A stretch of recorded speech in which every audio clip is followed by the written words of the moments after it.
په هرات ښار کې د لومړي ځل لپاره د خطاطۍ او نقاشۍ د کارونو د دایمي نندارتون جوړول.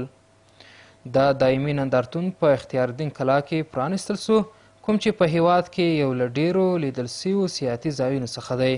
به تعداد 40 تابلو مکمل به اندازه 50 در 70 و 1 در 70 به انواع خطوط مختلف اسلامی از قبیل سلس، نسک، نستعلیق، شکست نستعلیق و نقاشی خط و سیامش اینجا به نمایش گذاشته شدیم و این نمایش ها به طور دائم در قلعه اختیارالدین برای رشد و گسترش و معرفی هنر خطاطی اسلامی برای جامعه فرهنگی و هرات و جهان. ما تصمیم داریم که هر 3 ماه عبدالمقدور ما این بتونیم که عوض کنیم.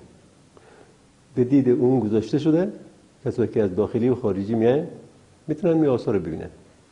این نمایندگی از هنر امروز هرات میکنه.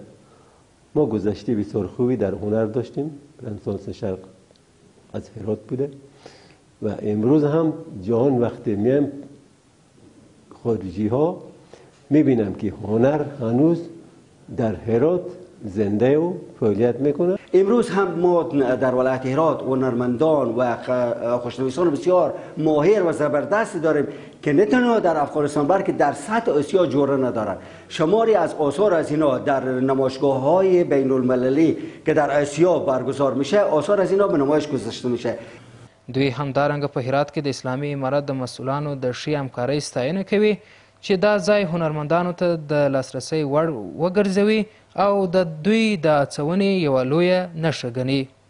د هرات د اطلاعات او کلتور ریاست د کلتور او هنر امریت هم د هیواد د هنرمندانو او کلتوري شخصیتونو د ملاتړ په برخه کې د اسلامي امارت د بشپړو هڅو څخه خبره کوي.